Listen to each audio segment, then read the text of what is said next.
Secretary, management, and my all dear fellows, Assalamu alaikum wa rahmatullahi wa barakatuh.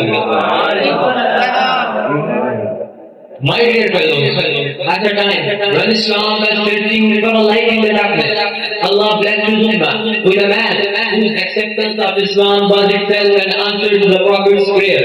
Allahumma a'udhu al-Islam bi ahad al-umrayn. That Allah strengthened the Islam with one of Umar. And indeed, that man was Hazrat Umar ibn al-Khattab radiyallahu ta'ala anhu. He was given the title of Al-Faruq, the one who distinguished between right and wrong, the one who distinguished between good and bad, the one who distinguished between truth and falsehood. Dear listeners, if there is a single word to describe Umar, it would be justice, it would be determination, it would be courage, it would be unshakable with power. His commitment to the fairness was so deep that he walked in the streets of Medina, sure no soul was hungry. Dear listeners, when we look down at the pages of history, we come to know that there are so many commanders, conquerors, mafias, mobsters, gangsters, hitmen, they come and gone. But among all of these, there was a conqueror, commander, builder, guardian, defender, a true leader, knight of justice, knight of Islam, sword of Islam, master of law, reformer of system, founder of Islamic administrative system, architect of Islamic state, a mentor of Islamic world. Truly I'm talking about the one. Allah I'm talking about the one who conquered the Egyptian empire, the one who conquered the Saudi empire, the breaker of two superpowers, the victor of Persia and the Hamas, the ruler of the empires without drawing his sword, the conqueror who expanded the Islam to 3 continents by putting to the lead of 22 lakh square miles of land and speed. That legendary leader was Hazrat Ummer ibn al-Khattab radiyallahu ta'ala anhu.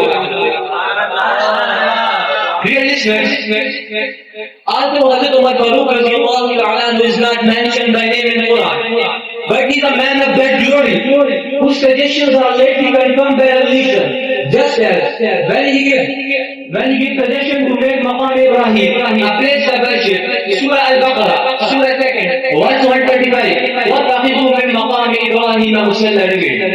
And also, when he gives suggestion to not to pray on hypocrites, Surah Al-Tawbah, Surah 9, verse 84, وَلَا تُصَلِّ عَلَىٰ أَحَدٍ مِّنْهُمْ مَاتَ أَبَدًا revealed. And just according to Ummar's stance, Surah Al-Ahzab, Surah 33, verse 53, وَإِذَا سَأَلْتُمُوهُنَّ مَتَاعًا فَاسْأَلُوهُنَّ مِنْ وَرَاءِ الْحِجَابِ revealed. My dear brother, when the heaven echoes the voice of a man on earth, do we need any other evidence for his greatness? This Iran is enough to prove the glory of Umar and to prove the unmatched rank of Hazrat Umar ibn al-Khattab radiyallahu ta'ala anhu. But as with every soul happens, a time comes when Hazrat Umar stepped forward to meet his own destiny. One Sunday prayer, he was reading the Fajr prayer. A Persian slave, name of Guru slapped him about 3 to 6 times. He got patrioted and then taken to home, where he lasted for about 3 days. And on the first morning of around 24 February, he departed from this mortal world. But my dear listeners, the question is not what Hazrat Umar did for Islam.